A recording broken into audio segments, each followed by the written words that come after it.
किसान भाइयों, ये जो मेढा खड़ा है सब पुनीत पत्ती तार रहा है। ये मात्र एक आँख पुनीत ने बोई थी यहाँ, ना तो इसे पानी दिया गया। ये इसकी सील आती रही नाली में से ही, एक आध बार लोपो सब ऐसे ही फेंक दिया। और इसमें गन्ना देखिए आप, कितने गन्ने हैं पुनी, सारे एक ही साइज का गन्ना है, मोटा। इसमें से जी पहले जब हमने बंधाई नहीं करी थी तो छुट्टा पशुओं ने इसके 7 गन्ने तो बेकार कर दिए थे। अब कितने हैं इसमें? अब इसमें फिलहाल हैं, और देखो साइज एक है, तले से ऊपर लो। 1 2 3 4 5 6 7 8 9 10 11 12 13 14 15 16 गन्ने हैं जी। 16 गन्ने हैं जी। 16 गन्ने हैं। और जो इसके साथ के गन्ने थे, ये गन्ना है, वे जो थे 7 गन्ने खराब हो गए थे, ये बाद में फुटे रही। हाँ, बाद में फुटे। और अब देखो फिर पोक गया आगे इसमें, और ये पोक गया आगे। और ना इसमें मिट्टी चढ़ाई हमने। हाँ। और ये जो है अब इसके पास में मैंने ये 2 गड्ढे लगा दिए। ये रिंग पिटी विधि से पुनीत ने बो दी है। अब जो बबलू भाई खेत में खाद गिर रहे हैं वही इनमें खाद डालना जाएगा। ये हमने बो दिए थे करीब स्टार्टिंग में। भाइयों, अगली बार जो है हम रिंग पिट वाला बर्मा देखेंगे, अगर कहीं मिल गया ट्रैक्टर के बीच तो एक बार रिंग पिट विधि से भी बो के देखेंगे, 14 जो होगा देखा जाएगा। और ये आप देख सकते हैं। और इसमें कुछ पोगे भी तैयार हो गए, ये भी काटूंगा मैं। हाँ, ये बड़े बहुत पोगे बढ़िया। और ये आप देख सकते हैं, काफी अच्छा निकला है किसान भाइयों, काम चल रहा है, बीज हो रहा है, आज ये निपट जाएगा काम।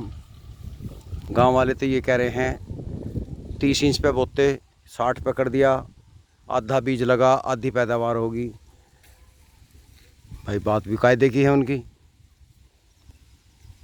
क्योंकि जब 6 कुंटल बीघे में डालते हैं, जब मान लिया 70-80 कुंटल हुआ या 90 हुआ, अब हम 3 कुंटल डाल रहे हैं, उससे आधा चौड़ाई भी बढ़ा दी, बीज भी कम, तो घटना तो है ही उनकी सोच के हिसाब से।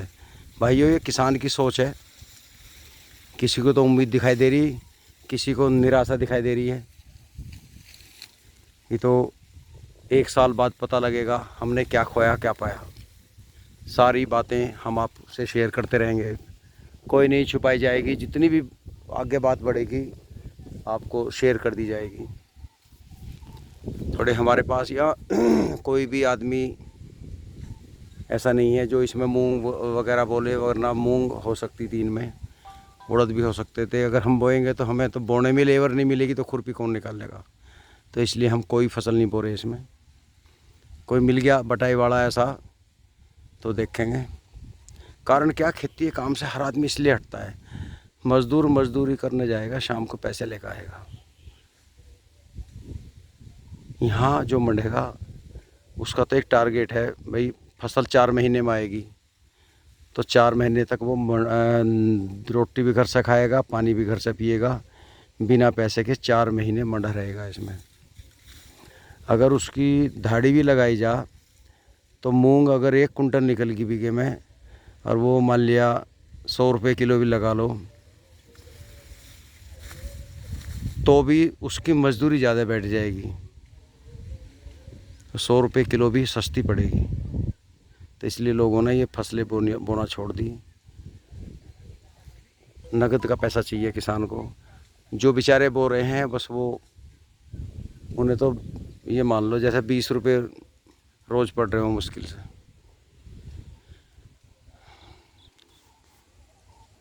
तो भाइयों, आज हम इसे पूरा करके खाद वाद डाल देंगे। फिर अभी किसी मेरे भाई ने कमेंट किया था कि ताऊ जी आपने बीच में ये जई बो रखी है और इधर मक्का बो रखी है। कारण क्या हुआ था, यहाँ एक बार हमारा जो गांव है न्यू मेरठ में आ गया, और ये पिछले कुछ गाँव में जो एमडी आया था, तो वहाँ ऐसा हुआ था कि जो सर्किल रेट था उसी के अकॉर्डिंग पैसा मिला था किसानों को। सर्किल रेट देहात में कम होता है, तो हमारे यहाँ सर्किल रेट जो था कम था। हालांकि जब से राहुल गांधी ने भट्टा पारसोल वाले केस में 4 गुना कर दिया, ये कानून बन गया, तब से थोड़ी किसान को राहत मिल गई। मान लिया हमारा सर्किल रेट 700 रुपये है, तो 4 गुना 2800 रुपये। तो हमने क्या किया, उस टाइम वो भट्टा पारसोल वाला चक्कर नहीं था, सिर्फ जो सर्किल रेट है वही मिला करता था। तो हमने जिला पंचायत से, ये 12 बीघे ज़मीन है हमारी, है कमरा सा बन रहा इस साइड में, यहाँ तक, इस जहाँ ड्रम रखे यहाँ तक उरे उरे की 12 बीघे ज़मीन है। ये हमने जिला पंचायत से कॉलोनी में आबादी में पास करा ली थी। और ये हमने कराने से पहले हमने पहले रास्ते बनाए, 20 फुट आइए, 20 फुट आइए, 20 फुट आइए, इसका नक्शा वक्शा पास कराया, तब ये हुई थी। एक बैनामा हमने किसी मित्र के नाम करा दिया,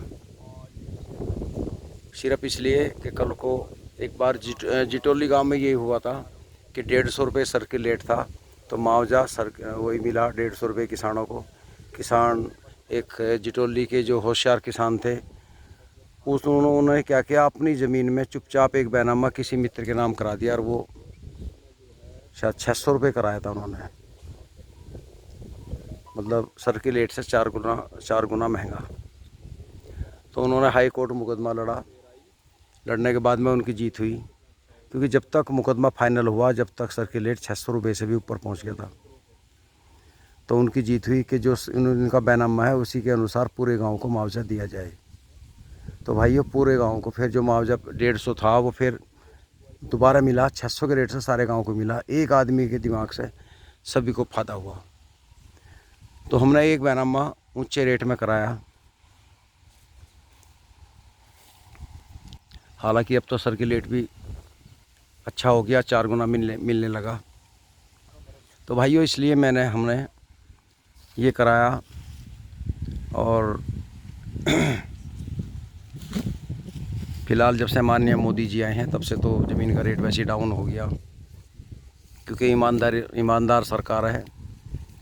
कोई चीज़ आदमी बेचेगा तो उसे पैसे दिखाने पड़ेंगे।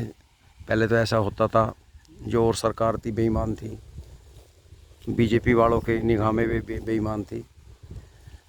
मान लिया कुछ पैसा दिखा दिया, कुछ अपना रख लिया चुपचाप।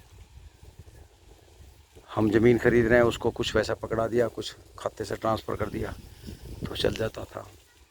अब तो 50,000 निकालने हैं तो 1,000 कम निकालने पड़ेंगे, इतनी ईमानदारी आ गई। बाकी नेता लोग चाहे कुछ कर लें, किसी विधायक को तोड़ लें, किसी को नेता को तोड़ लें, उसे करोड़ों रुपए दे दें, उसका कोई हिसाब किताब नहीं है। आज नेता फल फूल रहे हैं, सबके फार्म है बड़े बड़े, और जो लोग ज़्यादा हेरा फेरी कर रहे हैं वो बीजेपी का दामन थाम लें।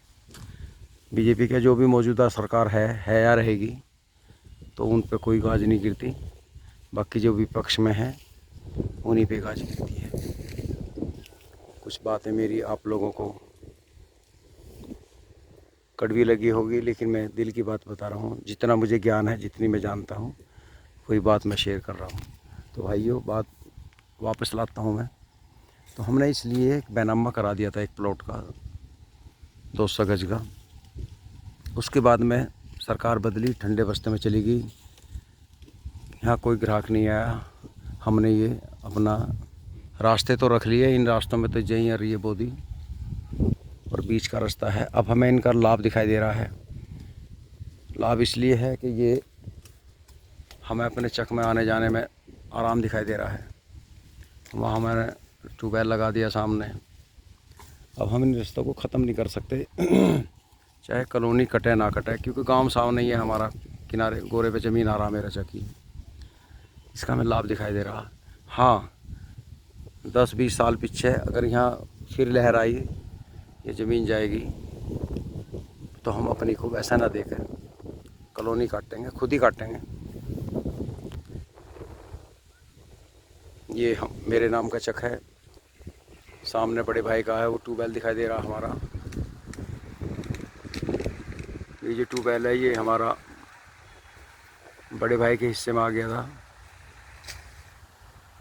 इस साइड में हमसे परे हमारे चाचा का लड़के का चक है। तो ये हमारी जो ज़मीन है 140 बीघे सारी यही है। मेरे पे कुछ कम है, क्योंकि चकबंदी में मेरी ज़मीन जो गोरे में आ गई थी, तो थोड़ी कीमत के हिसाब से 2-4 बीघे मेरी ज़मीन घट गई, क्योंकि रेट भी तेज़ है। घटने का मतलब ये है कि उतनी कीमत ज़्यादा है। ऑन रोड है, ये भी रोड है, इधर भी स्कूटर जा रहा है, ये भी रोड है, और पल्ली तरफ भी 3 रास्ते पे मेरा वाला चक है।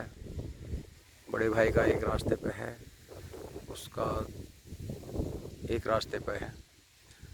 तो उसी हिसाब से मुझे इन लोगों ने यहाँ ज़मीन छोड़ दी थी, क्योंकि ज़मीन बढ़ाने के चक्कर में चाचा का लड़के ने परे ले ली, उसकी 8-7 बीघे ज़मीन बढ़ गई। बड़े भाई ने उधर ले ली, उसकी कुछ बढ़ गई। मेरी यहाँ छोड़ दी, चल भाई मैं भी खुश हूँ, कोई दिक्कत नहीं है। आज सबको लगता है कि ये ज़्यादा फ़ायदे में रह गया, तो ये चक्कर था।